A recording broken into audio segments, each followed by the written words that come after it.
voilà.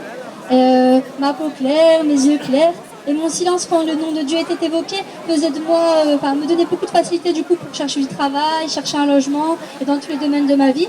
J'ai toujours cru en Dieu, mais un jour j'ai décidé de l'appeler Allah, et à partir de ce moment-là, malgré que j'avais quand même toujours le même aspect physique, je n'avais pas changé mon aspect physique, je m'appelais toujours Audrey Verly, donc ça s'est plutôt bien passé, mis à part que bon, c'était toujours vis-à-vis des non-musulmans, c'est toujours un peu perturbant quand je leur disais que je fréquente que mes lieux de culte n'étaient pas les églises, c'est toujours un peu perturbant de se dire bon bah on savait pas trop dans quel camp j'étais à cette époque-là, donc voilà. Mais ça se passait plutôt bien, j'aimais beaucoup les gens et les gens m'aimaient beaucoup. Voilà, je suis quelqu'un qui aime beaucoup discuter avec des personnes de n'importe quel bord. Donc voilà, ça se passait plutôt bien. Mais un jour j'ai choisi, et j'insiste beaucoup sur le fait de dire que j'ai choisi, c'est mon propre choix de porter ce bout de tissu que vous voyez là sur ma tête.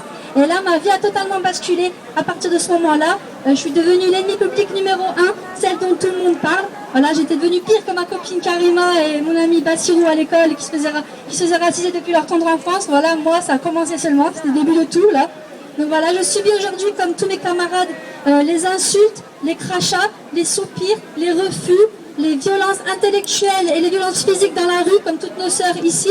Voilà, surtout les femmes pour les violences en ce moment. Voilà, c'est le sujet actuel. Et voilà.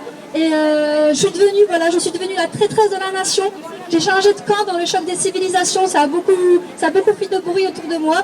Voilà. Et ces gens-là qui m'ont fait subir ce genre de choses, se disent eux libres. Ils se disent eux plus libres que moi parce qu'ils n'ont pas fait mon choix. Voilà. Donc aujourd'hui, je suis une adulte. Je subis tous les jours le racisme ambiant qui s'accroît. Voilà. Et la chasse aux musulmanes qui est en train de péter le score en ce moment.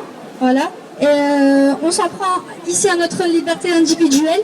Donc je suis venue pour dire que c'est 10 ans de loi qui ne veut pas que l'on étudie dans l'école de la République, qui refuse de nous voir dans leur école, qui ne veut pas que les mamans accompagnent leurs enfants aux sorties scolaires, qui ne veut pas nous voir travailler librement et qui ne parle que de nous dans tous les médias. Voilà, avec la cantine, prière dans la rue, minaret, on est discriminé, stigmatisé tout le temps. Et toutes les portes se ferment à nous. Les écoles, le travail, la cantine, la piscine, la salle de sport. Nous sommes devenus le sujet d'actualité pour cacher les sujets les plus importants. Voilà.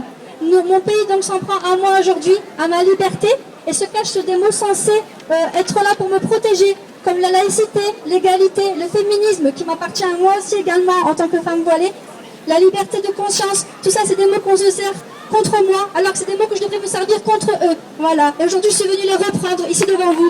Voilà, je suis là aujourd'hui pour dire stop. Je suis française et j'espère qu'un jour je ne devrai plus me justifier d'être française, de dire oui, je porte le foulard, je suis musulmane, mais je suis française. J'espère qu'un jour mes camarades ne devront plus se justifier de dire oui, je suis arabe, je suis musulman et je suis français moi aussi, c'est normal. Voilà. Et j'ai choisi de mettre ce foulard sur ma tête, de ne pas me soumettre à leur racine et de vous dire aujourd'hui à tous, ne me libérez pas, je m'en charge toute seule. Voilà. Merci beaucoup.